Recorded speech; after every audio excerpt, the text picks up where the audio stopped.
Oh, this is impossible! Okay, Corey, you're struggling here. We're going to help you out. First thing you need to know is how to subdivide. So subdividing is where you take the big beats and you break them down to things that you can actually tap and follow along with. So if you're in 4/4, the quarter note is the big beat. You're going to break that down into eighth notes, or if you have 16th or something, break it down to that. The next thing you want to do is to make sure you're always tapping the subdivision. That way you won't have to think about it, but it'll help you have a feeling for it. So at the same time, you also want to practice your conducting along with the rhythm that you're doing. So there's different patterns you can do for that, and this will help maintain a solid rhythm. And you also want to make sure that you give all the notes their full duration, especially the last one. You have a tendency to rush that last note. You really want to hold it out, the full value. Ta ta ta ta ta ta ta ta ta ta ta ta ta ta ta ta ta. I have the rhythm. What's next?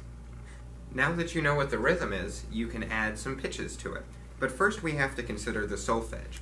That is, assigning syllables to each scale degree, such as do, re, mi, or in minor, do, re, mi. And once you go through the solfege out of time, and once you have that figured out, you're on your way to being able to sing the piece.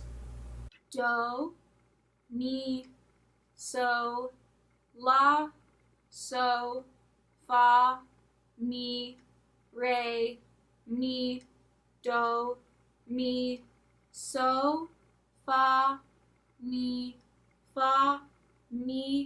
re, do. Now what? Now that you know rhythm and that you know the solfege, use your subdividing hand and do the solfege in time.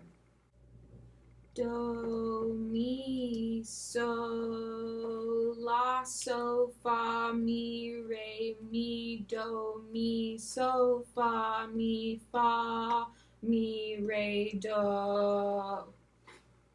I'm almost there. Now that you have established solfege with rhythm, try to sing the pitches. Here's your starting note. Do, re, do, ti, do. Do, mi, so, la, so, fa, mi, re, mi, do, mi, so, fa, mi, re, do. Have fun and practice daily. And remember, vocal quality doesn't matter, but pitch, rhythm, and flow do. Just do it!